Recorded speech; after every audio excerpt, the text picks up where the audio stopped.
Hello students. आज की इस वीडियो में आपका स्वागत है। मानव स्वास्थ्य और रोग अध्याय का आज हम छठा भाग पढ़ेंगे और इसके अंतर्गत उपार्जित प्रतिरक्षा तंत्र की कोशिकाएं, जिसमें हम बी लिम्फोसाइट और टी लिम्फोसाइट के बारे में पढ़ेंगे और इसके साथ ही बी लिम्फोसाइट और टी लिम्फोसाइट से बनने वाले तरल माध्यित प्रतिरक्षा तंत्र और कोशिका माध्यित प्रतिरक्षा तंत्र क्या है, इसके विषय में समझेंगे। तो आइए शुरू करते हैं। उपार्जित प्रतिरक्षा तंत्र की कोशिकाएं।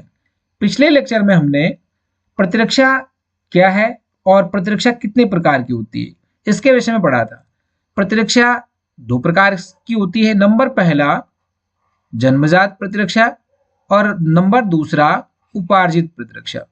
जन्मजात प्रतिरक्षा जन्म से ही प्राप्त होती है। जो जन्म से ही प्राप्त प्रतिरक्षा है उसे जन्मजात प्रतिरक्षा कहते हैं।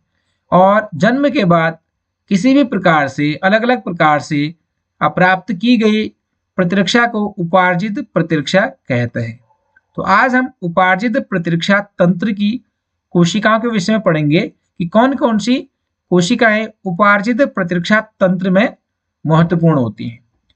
अगर हम बात करें उपार्जित प्रतिरक्षा तंत्र की जो कोशिकाएं हैं, इसकी मुख्य कोशिकाएं होती हैं लिम्फोसाइट्स। अब बात करेंगे कि लिम्फोसाइट्स क्या होते हैं। हमने क्लास 11th में पढ़ा है कि जो ब्लड सेल्स होते हैं, ब्लड सेल्स तीन प्रकार के होते हैं, आरबीसी, डब्ल्यूबीसी और प्लेटलेट्स। इनमें से जो डब्ल्यूबीसी हैं, इन्हें हम सोल्जर्स ऑफ द बॉडी कहते हैं, शरीर के सैनिक कहते हैं। और ये डब्ल्यूबीसी 5 प्रकार के होते हैं। ये डब्ल्यूबीसी 5 प्रकार के होते हैं। नंबर पहला इओसिनोफिल्स या एसिडोफिल्स, दूसरा बेसोफिल्स और तीसरा न्यूट्रोफिल्स, चौथा मोनोसाइट्स और पांचवा लिम्फोसाइट्स। तो इन पांचों में से जो लिम्फोसाइट्स हैं, ये उपार्जित प्रतिरक्षा तंत्र की मुख्य कोशिकाएं होती हैं, जो कि दो प्रकार की होती हैं, बी लिम्फोसाइट्स और टी लिम्फोसाइट्स। अगर हम बात करें इन लिम्फोसाइट्स की, तो बी लिम्फोसाइट और टी लिम्फोसाइट्स दोनों का ही निर्माण, अगर भ्रूण की स्थिति है, कोई छोटा बच्चा है, भ्रूण मां के गर्भ में पल रहा है, अभी भ्रूण की स्थिति में है, तो भ्रूण के यकृत में स्टेम कोशिकाओं से पी और टी लिम्फोसाइट्स का निर्माण होता है। लेकिन अगर हम अडल्ट की बात करें, किसी वयस्क मनुष्य की बात करें, तो अस्थि मज्जा में उपस्थित जो स्टेम सेल्स होते हैं, उनसे लिम्फोसाइट्स, बी लिम्फोसाइट्स और टी लिम्फोसाइट्स का निर्माण होता है। आइए इसे समझते हैं नोट्स के माध्यम से। लिम्फोसाइट्स उपार्जित प्रतिरक्षा तंत्र की मुख्य कोशिकाएं होती हैं। ये दो प्रकार की होती हैं, बी लिम्फोसाइट और जिसे हम सामान्य रूप से बी कोशिका या बी सेल्स भी कहते हैं, तो इन्हें बी लिम्फोसाइट या बी सेल्स कहते हैं। और दूसरी टी लिम्फोसाइट या टी कोशिका।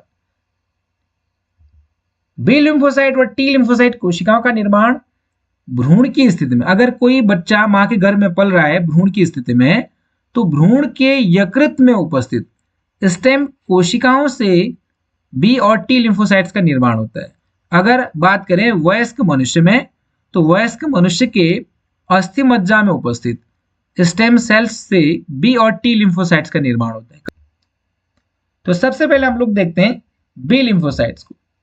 जो बी लिम्फोसाइट्स हैं, बी लिम्फोसाइट्स की उत्पत्ति अस्थि मज्जा में उपस्थित स्टेम सेल से होती है और वहीं पर ही इनका विभेदीकरण और इनमें परिपक्वन की प्रक्रिया होती है। तो बी लिम्फोसाइट्स हमारे शरीर में एंटीबॉडी तरल माध्यित प्रतिरक्षा तंत्र बनाता है। बी लिम्फोसाइट्स का मुख्य कार्य होता है एंटीबॉडी का निर्माण करना। एंटीबॉडी जो कि एक प्रकार की प्रोटीन होती है, इसे हम इम्यूनोग्लोबुलिन भी कहते हैं, जो कि वाई के आकार का होता है। इस प्रकार से इसका जो स्ट्रक्चर होता है कुछ इस तरह से होता है, जिसे हम नेक्स्ट वीडियो में पढ़ेंगे। दूसरा है टी लिम्फोसाइट्स। टी लिम्फोसाइट की उत्पत्ति अस्थि मज्जा में होती है और इसका विविधीकरण और परिपक्वन थाइमस ग्रंथि में होता है। जो टी लिम्फोसाइट है, ये कोशिका माध्यित प्रतिरक्षा तंत्र का भाग बनाता है, अर्थात टी लिम्फोसाइट्स के द्वारा कोशिका माध्यित प्रतिरक्षा तंत्र का निर्माण होता है। नंबर पहला है एंटीबॉडी या तरल माध्यित प्रतिरक्षा तंत्र। बी लिम्फोसाइट के द्वारा बनने वाले प्रतिरक्षा तंत्र को एंटीबॉडी या तरल माध्यित प्रतिरक्षा तंत्र कहते हैं। चूंकि बी लिम्फोसाइट के द्वारा एंटीबॉडी का निर्माण किया जाता है, एक प्रकार का एंटीबॉडिक प्रोटीन होती है, इसीलिए इसे एंटीबॉडी या तरल माध्यित प्रतिरक्षा तंत्र कहते हैं। यह प्रतिरक्षा तंत्र शरीर में पहुंचे हुए जीवाणु, विषाणु या किसी भी टॉक्सिन के विरुद्ध कार्य करते हैं। जब कोई एंटीजन अर्थात कोई भी रोगाणु जैसे कि जीवाणु, विषाणु या किसी भी रोगजन्य को हम एंटीजन कहते हैं, जब कोई एंटीजन शरीर में प्रवेश करता है तो ये बी लिम्फोसाइट के संपर्क में आ जाता है और बी लिम्फोसाइट के संपर्क में आते ही बी लिम्फोसाइट सक्रिय हो जाती हैं और विभाजित होकर दो प्रकार की कोशिकाएं बनाती हैं। नंबर पहला प्लाज्मा बी कोशिकाएं और दूसरा स्मृति बी कोशिकाएं।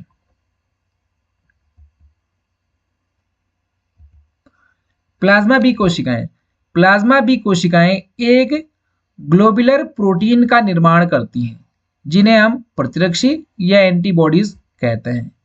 प्लाज्मा बी कोशिकाओं के द्वारा एक विशेष प्रकार की प्रोटीन बनाई जाएगी और इस प्रोटीन का नाम है प्रतिरक्षी या एंटीबॉडीज। प्लाज्मा बी कोशिकाओं के द्वारा एंटीबॉडी का निर्माण होता है, इसीलिए प्लाज्मा बी कोशिका को एंटीबॉडी बनाने की फैक्ट्री कहा जाता है। जब एंटीबॉडी का निर्माण हो जाता है तो एंटीजन एंटीबॉडी के साथ जुड़ जाता है और एंटीजन एंटीबॉडी कॉम्प्लेक्स का यहाँ पर निर्माण हो जाता है और इस प्रकार एंटीजन को निष्क्रिय बना दिया जाता है। अगर हम बात करें एंटीबॉडी की संरचना की, तो एंटीबॉडी की संरचना वाई के आकार की होती है। इस प्रकार की एंटीबॉडी की संरचना होती है। जो ये जो भाग होते हैं, इस भाग को हम एंटीजन बाइंडिंग साइट कहते हैं। इस भाग को हम एंटीजन बाइंडिंग साइट कहते हैं। अगर ये कोई रोगाणु है, रोगाणु एंटीबॉडी के संपर्क में आता है तो जो एंटीजन बाइंडिंग साइट होता है यहाँ पर यह रोगाणु फंस जाता है। अगर ये बैक्टीरिया को एंटीबॉडी यहाँ पर फंसा देगा और फंसने के बाद यहाँ पर यह पूर्ण रूप से अब निष्क्रिय हो जाएगा। तो एंटीबॉडी के स्ट्रक्चर और इसके फंक्शन के विषय में हम नेक्स्ट लेक्चर में पढ़ेंगे। तो आइए अब आगे बढ़ते हैं। इस प्रकार एंटीबॉडीज के निर्माण द्वारा रोगजनकों को समाप्त करना ही तरल प्रतिरक्षा तंत्र का विशिष्ट लक्षण है। तो तरल प्रतिरक्षा तंत्र का जो विशिष्ट लक्षण है वह है एंटीबॉडीज का निर्माण करना। एंटीबॉडीज का निर्माण किसके द्वारा किया जाता है? प्लाज्मा बी कोशिकाओं के द्वारा। इस प्रकार एंटीबॉडीज के निर्माण द्वारा रोगजनकों को समाप्त करना ही तरल प्रतिरक्षा तंत्र का विशिष्ट लक्षण है। नंबर दूसरा है स्मृति बी कोशिका या मेमोरी बी सेल्स। जब कभी भी कोई रोगजनक पहली बार हमारे शरीर में आता है उस समय इन कोशिकाओं का निर्माण होता है। जब वही रोगजनक दूसरी बार हमारे शरीर में संक्रमण करने के उद्देश्य से आता है तो स्मृति बी कोशिकाएं उसे तुरंत पहचान लेती हैं, जिसकी वजह से हमारा प्रतिरक्षा तंत्र कम समय में ही उस रोगजनक को मार देता है। तो इस तरह से जब किसी भी रोगजनक के द्वारा प्रथम बार संक्रमण किया जाता है तो उस समय ये कोशिकाएं बनती हैं और लंबे समय तक रक्त में ये कोशिकाएं बनी रहती हैं। यदि वही रोगजनक दोबारा संक्रमण करता है तो ये कोशिकाएं उसे तुरंत पहचान लेती हैं, जिसकी वजह से हमारा जो प्रतिरक्षा तंत्र होता है कम समय में ही उस रोगजनक को नष्ट कर देता है। दूसरा है कोशिका माध्यित प्रतिरक्षा या सेल मीडिएटेड इम्यून सिस्टम। इस प्रकार का प्रतिरक्षा तंत्र टी लिम्फोसाइट्स के सक्रिय होने से प्राप्त होती है। जो टी लिम्फोसाइट हैं, टी लिम्फोसाइट के सक्रिय होने से इस प्रकार की प्रतिरक्षा प्राप्त होती है। जब कभी भी कोई एंटीजन जैसे कि जीवाणु, कवक या वायरस हमारे शरीर में प्रवेश करते हैं और उनके द्वारा टी लिम्फोसाइट के साथ संपर्क होता है तो टी लिम्फोसाइट सक्रिय हो जाती हैं। इसके सक्रिय होने से ही टी लिम्फोसाइट के द्वारा 4 प्रकार की कोशिकाओं का निर्माण कर दिया जाता है और इन 4 प्रकार की कोशिकाओं से ही हमारे शरीर का प्रतिरक्षा तंत्र रोगाणुओं से लड़ सकता है। तो इसीलिए क्योंकि अलग अलग प्रकार की कोशिकाओं का निर्माण के द्वारा ही हमें प्रतिरक्षा मिल रही है, तो इसीलिए इस प्रतिरक्षा का नाम सेल मेडिएटेड इम्यून सिस्टम या कोशिका बाधित प्रतिरक्षा तंत्र कहा जाता है। तो आइए इसे नोट्स के माध्यम से समझते हैं। इस प्रकार की प्रतिरक्षा सक्रिय टी लिम्फोसाइट के निर्माण के द्वारा प्राप्त होती है। यह प्रतिरक्षा तंत्र शरीर में पहुंचे एंटीजन जैसे कि जीवाणु, विषाणु या कवक आदि के विरुद्ध कार्य करती है। बाह्य प्रतिजन के संपर्क में आते ही, बाह्य प्रतिजन जैसे कि कोई रोगाणु है, जीवाणु, विषाणु या कवक, इनके संपर्क में आते ही हमारे शरीर में उपस्थित टी लिम्फोसाइट्स विभाजित हो जाती है। टी लिम्फोसाइट सक्रिय हो जाएंगे, जिसकी वजह से ये विभाजित हो जाएंगे और 4 अलग अलग प्रकार की कोशिकाएं बनाती हैं। इन कोशिकाओं के कार्य अलग अलग होते हैं। ये कोशिकाएं हैं, नंबर पहला मारक टी कोशिका या किलर टी सेल्स, और दूसरा सहायक टी कोशिका या हेल्पर टी सेल, तीसरा संदमक टी कोशिका या सप्रेसर टी सेल, और चौथा है स्मृति टी कोशिका या मेमोरी टी सेल। इनके कार्य हैं, नंबर पहला मारक टी कोशिका या किलर टी सेल।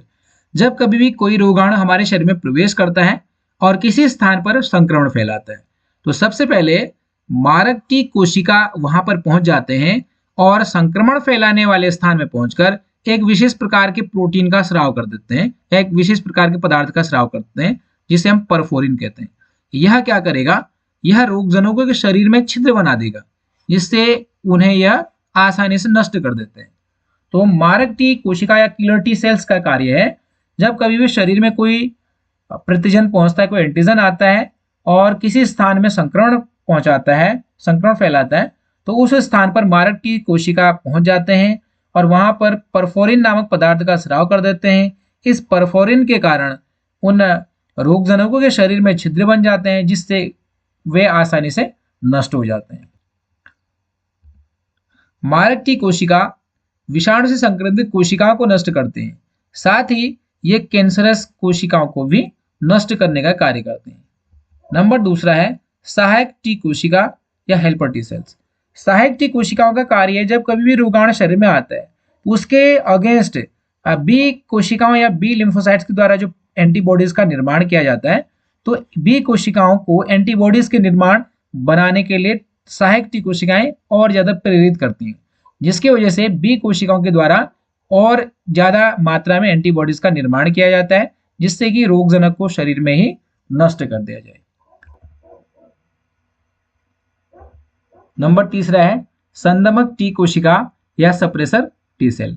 जब रोगाणुओं से उत्पन्न संक्रमण समाप्त हो जाता है, तो ये कोशिका बी व टी लिम्फोसाइट के प्रतिरक्षा अनुक्रिया के प्रभाव को रोक देते हैं। जब कभी भी शरीर में रोगाणुओं के आने के कारण संक्रमण हो जाता है, तो संक्रमण को नियंत्रित करने के लिए बी और टी लिम्फोसाइट्स के द्वारा उस संक्रमण को रोका जाता है, और अगर संक्रमण पूर्ण रूप से रुक जाता है तो संदमक टी कोशिका या सप्रेसर टी सेल वहां पर जाकर बी और टी लिम्फोसाइट्स के प्रतिरक्षा अनुक्रिया के प्रभाव को पूर्ण रूप से रोक देते हैं, अर्थात बी और टी लिम्फोसाइट्स को कार्य करने से अब रोक देते हैं। अगर ऐसा संदमक टी कोशिका नहीं करे, तब ऐसी स्थिति में टी सहायक कोशिका अपने ही कोशिकाओं को ही नष्ट करने लगती है, जिसकी वजह से शरीर में काफी नकारात्मक प्रभाव पड़ सकता है। नंबर 4 स्मृति टी कोशिका या मेमोरी टी सेल। जब कभी भी कोई रोगजनक हमारे शरीर में पहली बार आता है और संक्रमण करता है, तो ये कोशिकाएं उस समय बनती हैं और लंबे समय तक ब्लड में बनी रहती हैं। लेकिन वही रोगजनक अगर दोबारा हमारे शरीर में संक्रमण के उद्देश्य से आता है, तो ये कोशिकाएं उसे तुरंत पहचान लेती हैं और तेजी से और अधिक प्रभावी ढंग से उसे नष्ट करने के लिए हमारे प्रतिरक्षा तंत्र की मदद करती हैं। यदि वही रोग कारक दोबारा संक्रमण करता है, तो ये स्मृति कोशिकाएं उसे तुरंत पहचान लेती हैं और प्रथम बार की तुलना में तेजी से व अधिक प्रभावी ढंग से प्रतिक्रिया कर उसे तुरंत नष्ट करने में मदद करते हैं।